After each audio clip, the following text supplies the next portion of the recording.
está temblando un poquitito. No se asusten, vamos a quedarnos. Les doy la hora. 7 de la mañana, 7 de la mañana, 19 minutos, 42 segundos, tiempo del centro de México. Sigue temblando un poquitito, pero pues vamos a tomarlo con una gran tranquilidad. Mientras se transmitían estas imágenes, la comunicación con el exterior se cortó abruptamente. México se sumió en el silencio.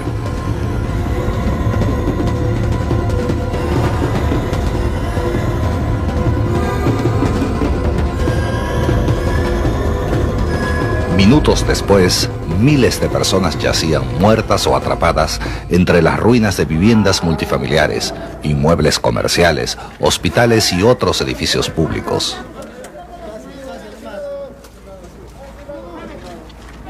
El sismo fue el más violento en la historia de México. Registró 8.1 en la escala de Richter y se le considera el más fuerte en intensidad observada en todo el hemisferio durante el presente siglo. La magnitud del desastre fue impresionante. En los pocos minutos que duró el movimiento telúrico, más de 5.000 edificaciones fueron parcial o completamente destruidas.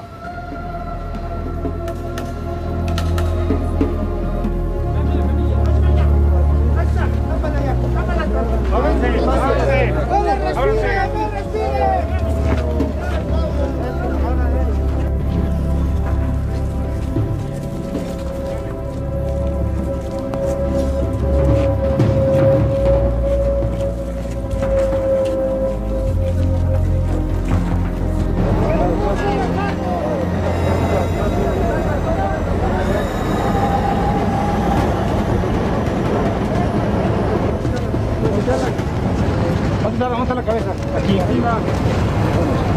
Para que lo reciba.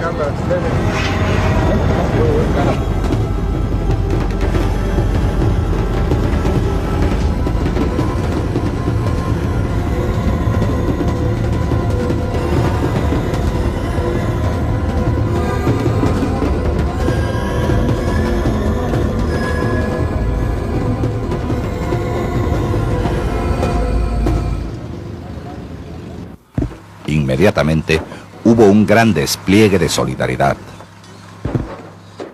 Cientos de miles de personas, en su mayoría jóvenes voluntarios de entre 14 y 20 años de edad, se dedicaron al rescate de víctimas, removiendo los escombros de concreto frecuentemente sin otra herramienta que las manos.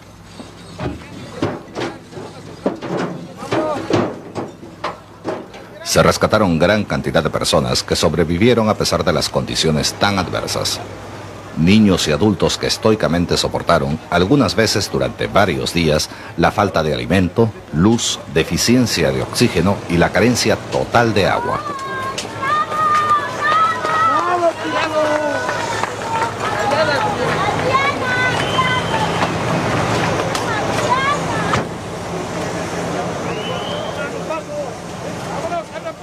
Más de 14.000 víctimas fueron transportadas a puestos de socorro y a hospitales que no habían sufrido daños. Nos evacuaron porque no hay agua, volvió a temblar, los edificios todos los... Afortunadamente, la mayor parte de esta ciudad de 18 millones de habitantes quedó en pie, pero fue dramático el impacto en las partes afectadas.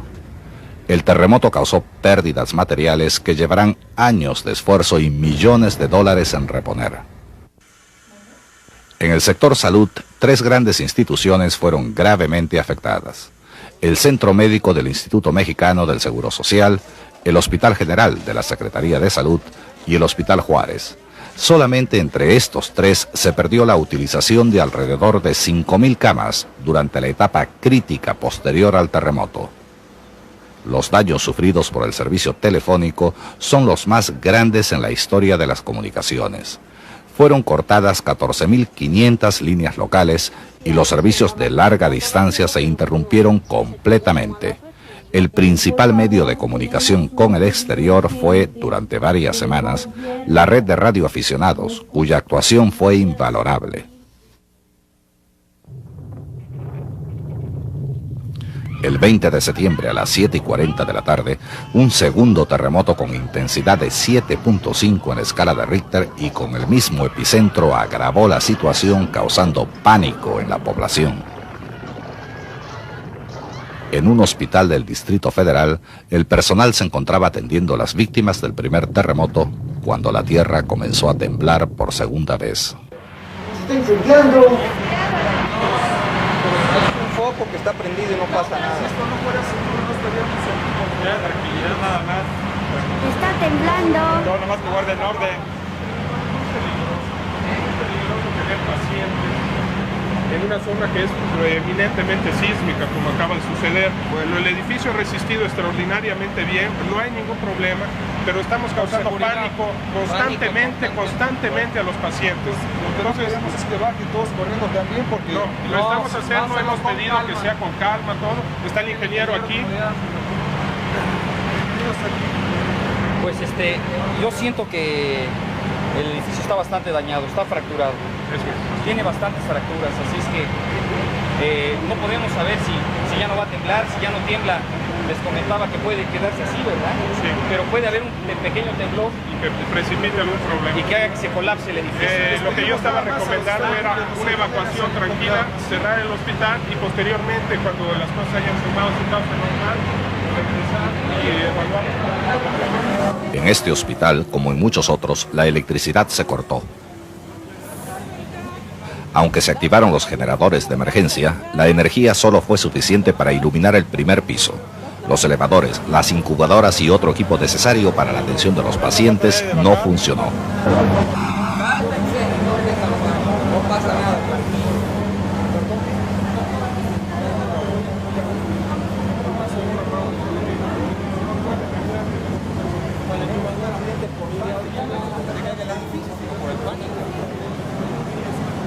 El cuarto piso se está incendiando.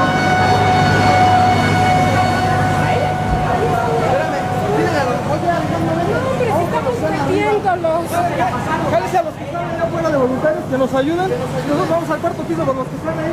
Agárrate la camilla. Dale. Vamos al cuarto piso. Vámonos. Escenas como esta sucedieron en las más grandes instituciones hospitalarias del Distrito Federal. El día 19, después de haber transcurrido el primer sismo, el Centro Médico del Seguro Social y el Hospital General evacuaron alrededor de 4.000 pacientes.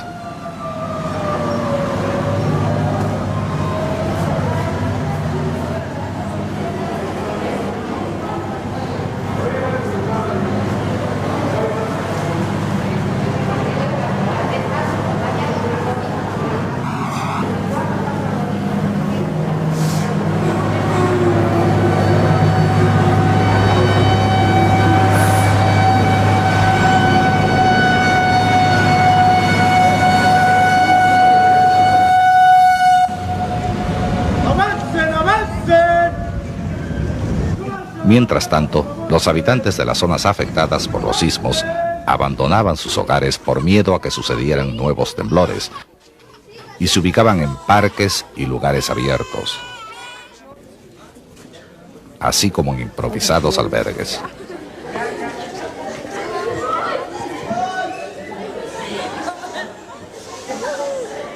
¿A qué horas vamos a pasar,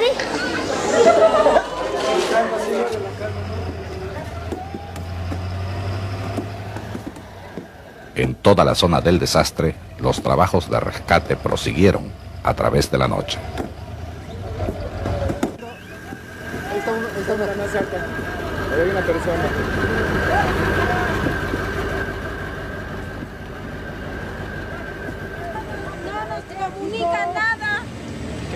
No nos comunican nada, no nos dan ninguna comunicación, no nos identifican.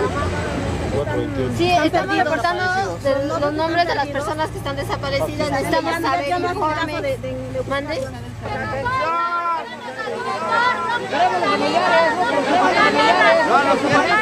No nos quieren informar nada. No quieren que nos vayamos a trabajar, nosotros queremos trabajar. En las afueras del Hospital Juárez, cientos de familiares de las personas que se encontraban dentro del hospital en el momento del sismo esperaban impacientemente y por varios días noticias de sus seres queridos. Al mismo tiempo, dentro del área hospitalaria se desarrollaba otro drama.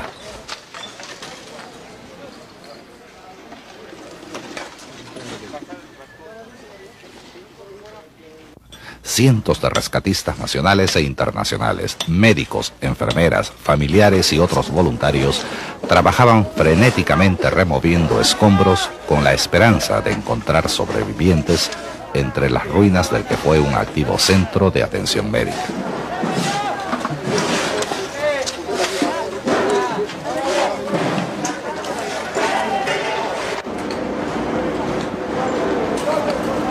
Organizados en grupos de 10 gentes, haciendo que se sienten agarradas de resto de mis huesos. No, porque ellos saben que es para que nosotros vamos indicándoles la parte dura.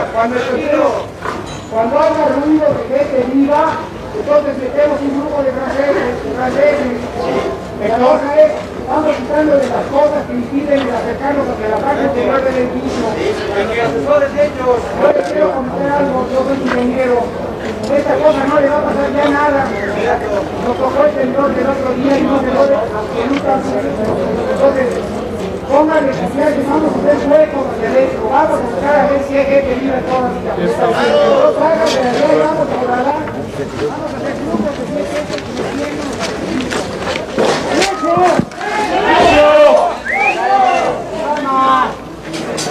¡No hablen! ¡No hablen! Silencio. ¿Hay alguien ahí? ¿Hay alguien ahí? No puede hablar, entonces... Aproximadamente una semana después del sismo principal, las escenas de rescate continuaban.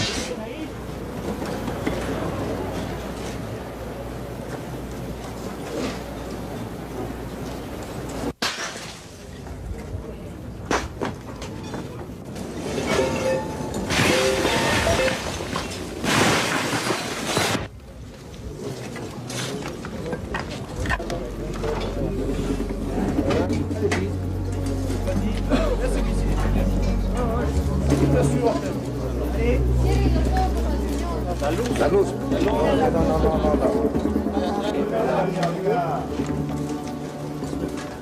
Ahí, go. Ahí. Yo no veo. Ahí.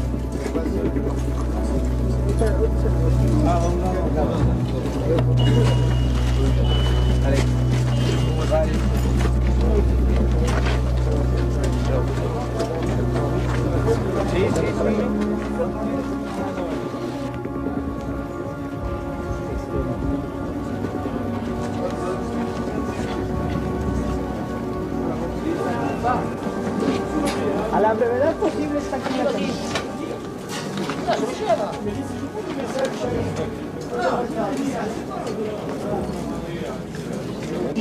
A esta mujer le tuvieron que amputar ambas piernas para poderla liberar del bloque de concreto que la aprisionaba. Al llegar a manos de los médicos tuvo un paro cardíaco.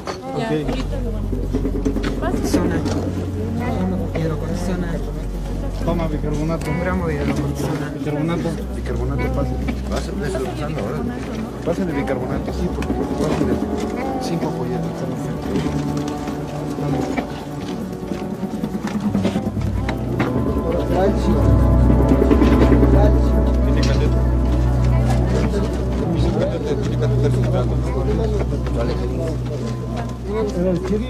Sin embargo, fue posible salvarle la vida.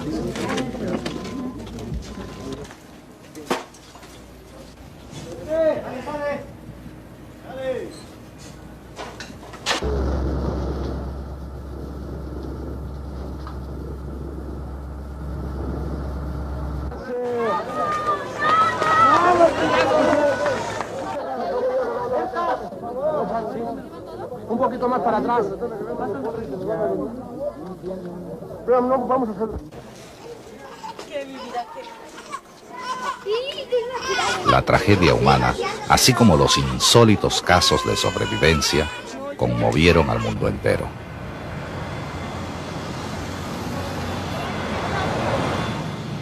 A las 24 horas de sucedido el desastre, empezaron a llegar al aeropuerto aviones procedentes de diferentes países. Arribaron llenos de cajas con todo tipo de suministros de socorro, incluyendo más de 400 toneladas de medicamentos.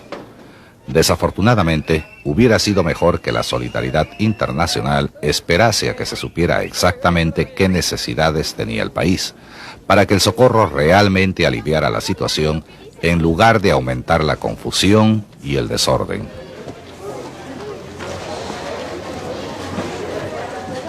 La mayoría de los medicamentos no fueron solicitados ni se pudieron usar. Llegaron cajas de todo tipo, sin clasificar. Muchos de los medicamentos estaban abiertos o venían con instrucciones en otros idiomas. Los voluntarios tuvieron que dedicar largas horas a la labor de abrir las cajas una por una, clasificar su contenido y organizarlo como mejor podían. Además, muchas veces las medicinas llegaban mezcladas con otros productos como la ropa usada. Por favor, no destapen esas cajas de ahí, se los A ver, ¿quién las suplico. está destapando? No destapen todas estas cajas. Esas cajas déjenlas ahí como están, que ya están. ¿Quién las destapó? Por favor. Una de las más penosas tareas fue la recuperación e identificación de cadáveres. Este es el estadio de béisbol en el Parque del Seguro Social del Distrito Federal.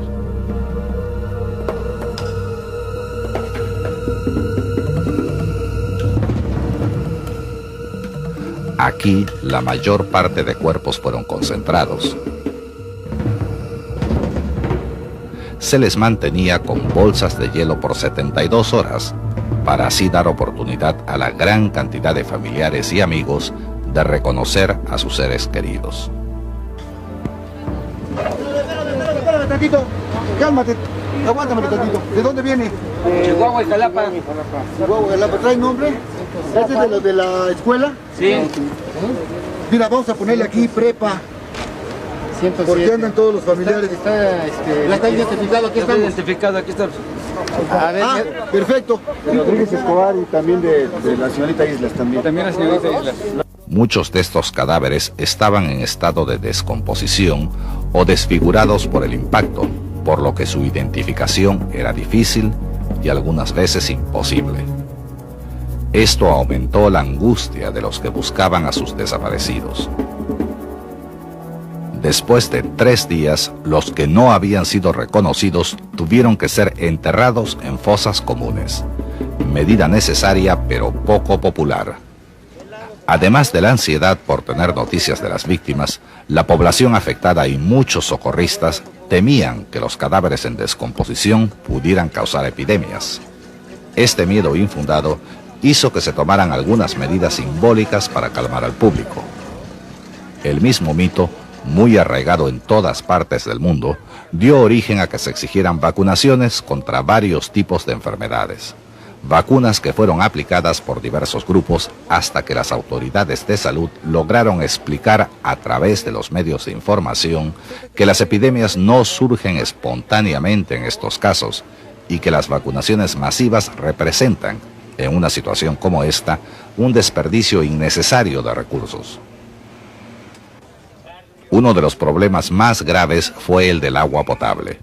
Debido a los daños causados a las redes de distribución, más de 1 millón de personas quedaron sin este servicio. La demanda de agua aumentó debido a la necesidad de combatir incendios provocados por fugas de gas. En respuesta a esta crisis, se estableció un sistema de tratamiento y distribución de emergencia. Camiones cisterna y otros vehículos transportaron y distribuyeron agua potable a las poblaciones necesitadas.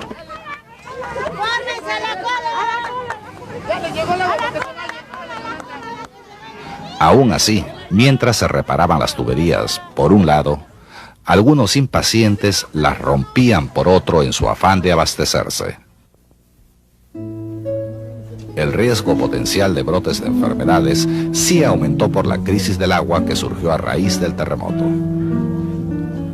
Sin embargo, la campaña de educación pública para hervir el agua y observar medidas de higiene personal tuvo éxito. La población respondió con gran sentido de responsabilidad. Los únicos focos de infección registrados se debieron a la falta de higiene en los alimentos. El problema del control de la calidad del agua y de la higiene se complicó porque la mayoría de los damnificados se refugiaron en plazas y parques o sencillamente en las veredas. Como se ha visto en otros países, pocos ocuparon los albergues puestos para el propósito por las autoridades. La mayoría acampó en las cercanías de sus viviendas derrumbadas, de donde podían vigilar sus propiedades y quizás recuperar algunas de sus pertenencias. Las carpas y otras construcciones levantadas por los desplazados empezaron en pocos días a cobrar vida como pequeños asentamientos permanentes, con todo lo básico para seguir con la vida cotidiana. A pesar de la tragedia personal, el espíritu humano exige volver a la normalidad. A llevar con tranquilidad también el asunto, pero buscando ese gol que empatara la situación. España jugó inteligentemente hasta el momento del partido y que ya de plano, Juan, simplemente paraban la pelota, no querían nada más intensidad, era lo importante para calificar y la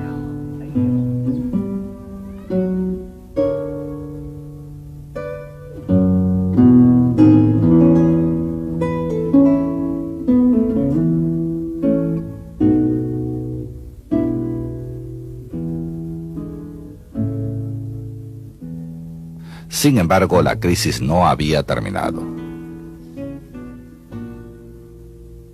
Para muchas personas, como estos niños rescatados, la pesadilla continúa. Además de las lesiones físicas, sufrieron trastornos psicológicos algunas veces más duraderos. Muchos no solo vivieron el terror del terremoto, sino que perdieron en él a sus familiares. Diles adiós. Diles adiós. Diles adiós y gracias por todo. Ándale. ¿Qué pasó? No, ya no me haga pucheros. Después de dedicarle largas semanas a la cada vez más imposible labor de búsqueda de sobrevivientes, se tomó la difícil decisión de demoler las estructuras peligrosas y empezar la reconstrucción. Aunque la parte afectada representa solo el 3% de la ciudad, la reconstrucción de viviendas, hospitales y otros edificios públicos representa un grave problema económico y social.